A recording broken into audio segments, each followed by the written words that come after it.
What's up mga talentado? Welcome to another episode dito sa ating Cooking ng Henyo. And for today's video ay magluluto naman tayo ng isang Bisayang dish. Ito'y mga pangmalakasan sa Visayas at paborito ng mga Bisaya. At dahil ang tatay ko ay Bisaya, magluluto rin tayo ng Bisaya. At ang title ng ating lulutuin ay Balbakwa. Tara, samahan nyo ako. Let's go! First bite.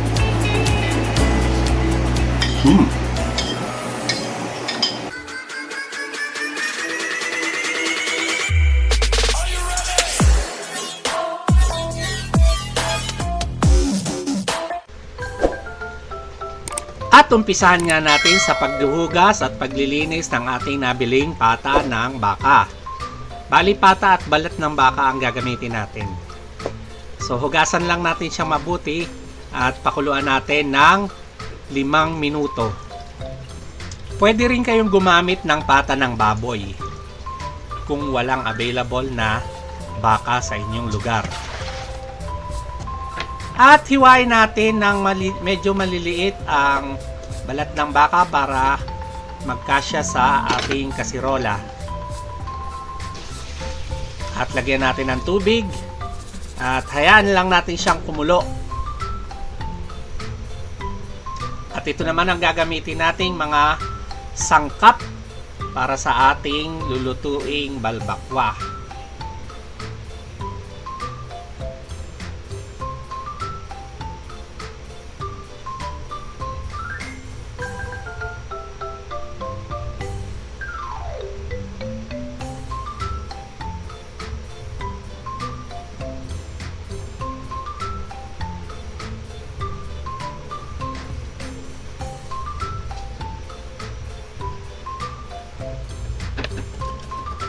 At habang nagpapakulo tayo ay i-prepare naman natin ang ating mga gagamitin sa paggigisa.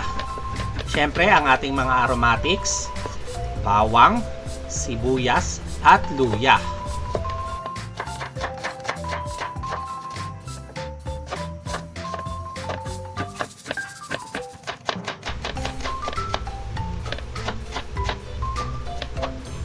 So hiwain lang natin siya ng dice cut.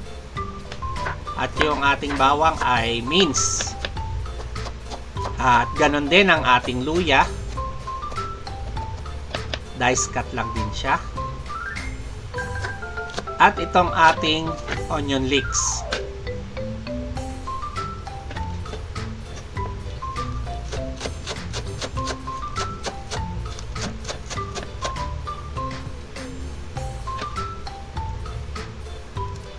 Ngayon naman ang ating celery. Huwag kalimutang tanggalin yung pinakabalat ng ating celery. Dahil yun ay maganit. Matigas yun. So ganyan lang ang paghihiwa.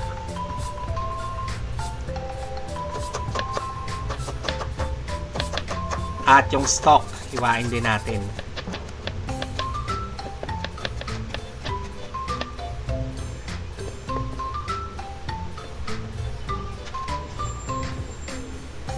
At ayan na nga, kumukulo na ang ating pata at balat ng baka. Ngayon, i-discard natin ang pinagpakuluan at huhugasan natin ang ating baka. Ang ating pata at balat ng baka. So, huwag kayong mag-alala at hindi naman mawawala ang lasa niyan. Ngayon naman, ay hihiwain natin ang mga balat ng bite size para mas mabilis siyang lumambot at para madali rin siyang kainin.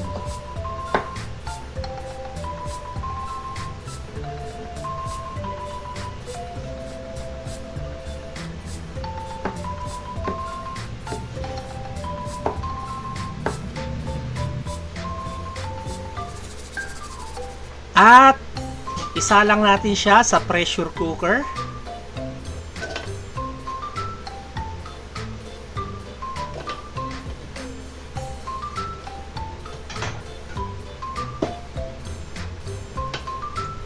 Nagpakulo na ako ng tubig in advance para mas mabilis.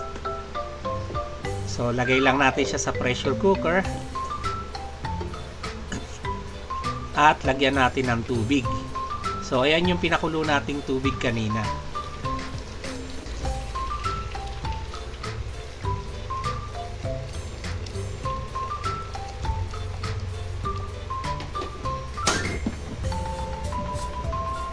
Takpan lang natin siya at hintayin nating kumulo. At pag nagwi-whistle na, tsaka tayo mag-start ng timer. Pakuloyin natin siya ng 45 minutes. At habang hinihintay natin siyang lumambot, isahan ulit natin mga charot. At makalipas nga ang 45 minutes ay titingnan natin kung malambot na ang ating pata at ang balat. Release lang muna natin yung pressure. And tender check. So malambot na siya. Hindi pa siya ganun kalambot pero pakukuluan pa natin mamaya yan. After natin siyang igisa. So mag-start na tayo mag-gisa. Painitin ng kawali at salinan ng mantika. Konti lang. At kapag mainit na ang mantika, ilagay na ang bawang. Gisa natin siya hanggang siya ay mag-golden brown.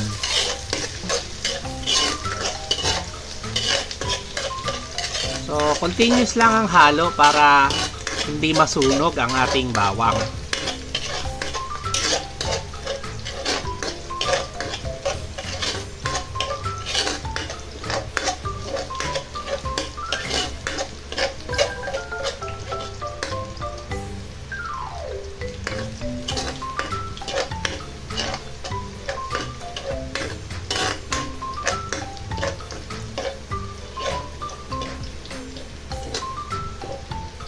Sunod natin ang luya.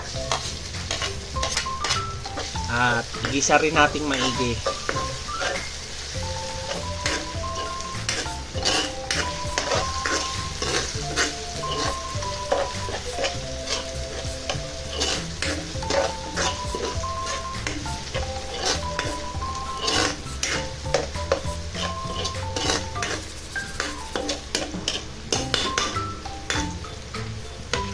Ngayon naman ang sibuyas.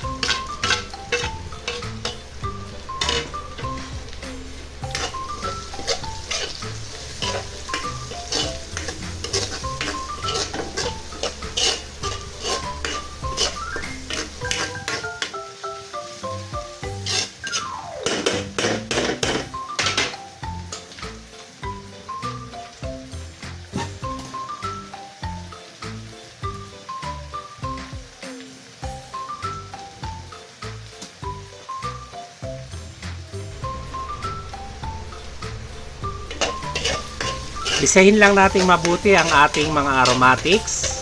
At kapag humahalimuyak na ang ating aromatics ay maglagay na tayo ng tomato paste.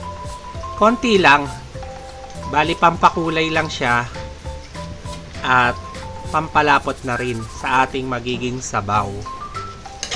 So gisahin nating mabuti ang tomato paste para mabawasan yung kanyang acidity at hindi siya mag-cause ng maasim na lasa sa ating sabaw.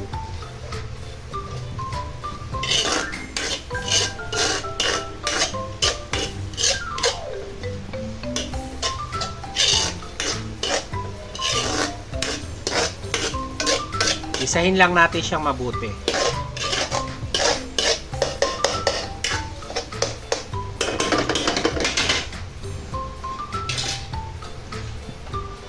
At ngayon naman ay ilagay na natin ang ating balat ng baka at ang pata ng baka.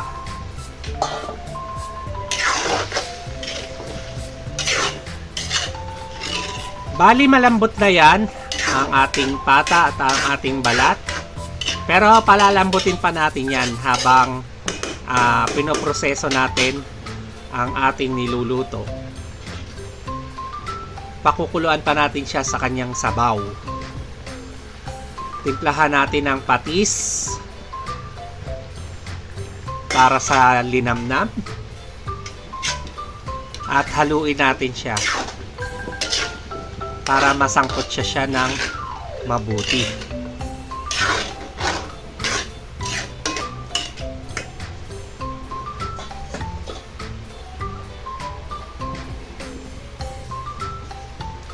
Maglagay tayo ng paminta, ground black pepper,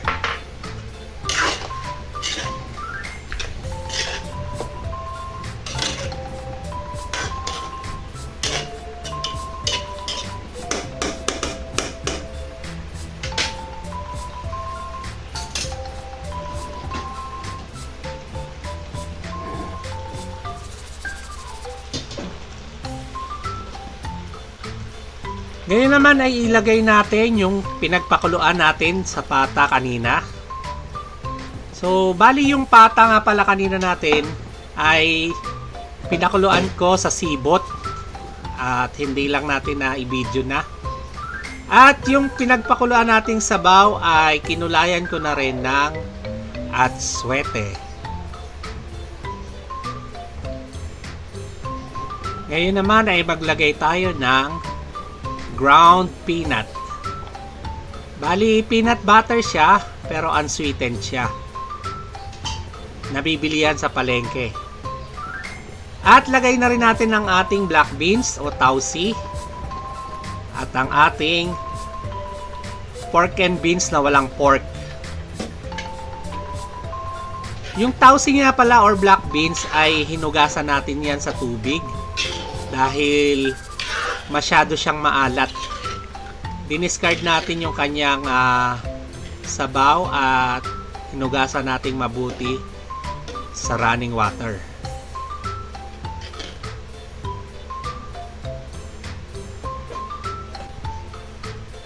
Ngayon naman ay ilagay na natin ang ating celery at onion leeks na hiniwa natin ng maliliit.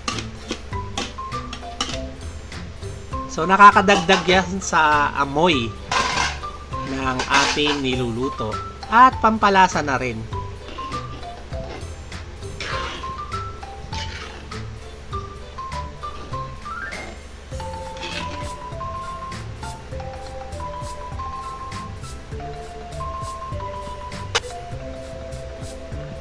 Maglagay tayo ng Thai chili o yung siling maanghang or siling labuyo.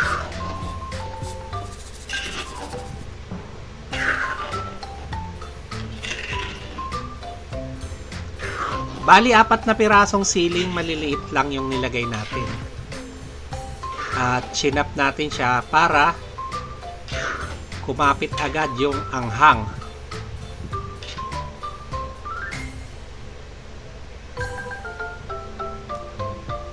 Ngayon naman ay ang ating siling pansigang o siling berde. Maglagay din tayo ng beef cube para ma-enhance natin yung lasa ng ating pata at balat ng baka.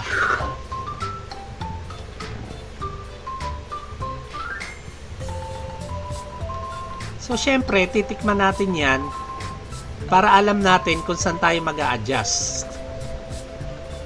So, dagdag tayo ng patis dahil medyo matabang pa siya.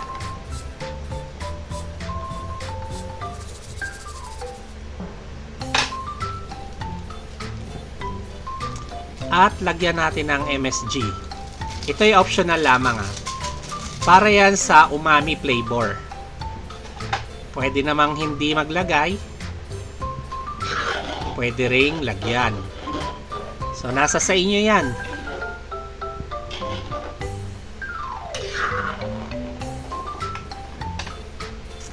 At titikman natin ulit kung okay na siya.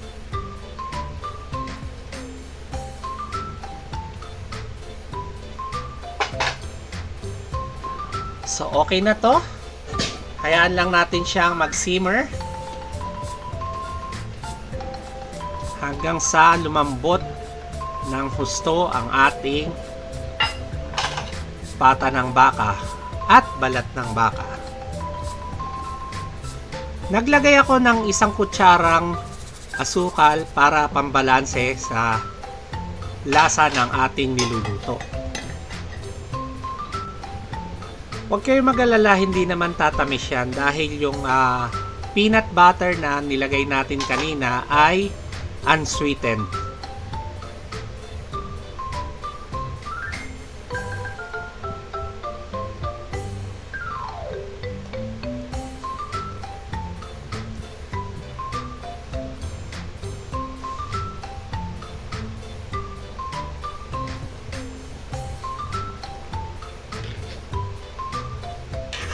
So halu-haluin lang natin siya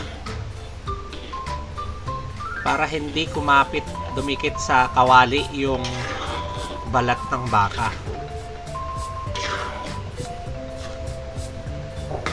At kung napapansin nyo, medyo madahan lang nating pinahalo dahil baka malusak naman yung ating pata.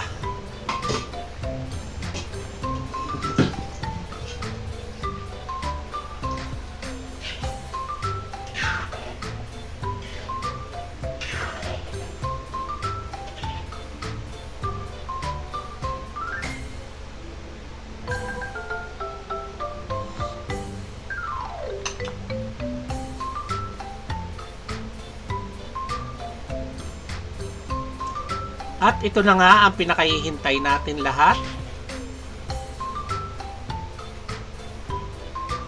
Ang tikman ng ating dish. Yes, Art.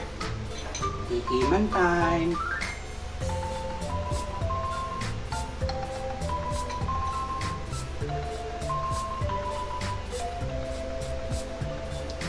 First bite. Ito yung pinakamasarap na part dyan.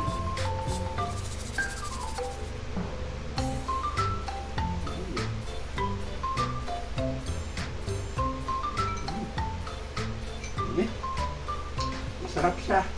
Try nyo. At kung umabot ka sa part na ito, huwag kalimutang mag-subscribe. Pindutin lamang ang subscribe button, pati na rin ang notification bell para updated ka sa panibago nating videos.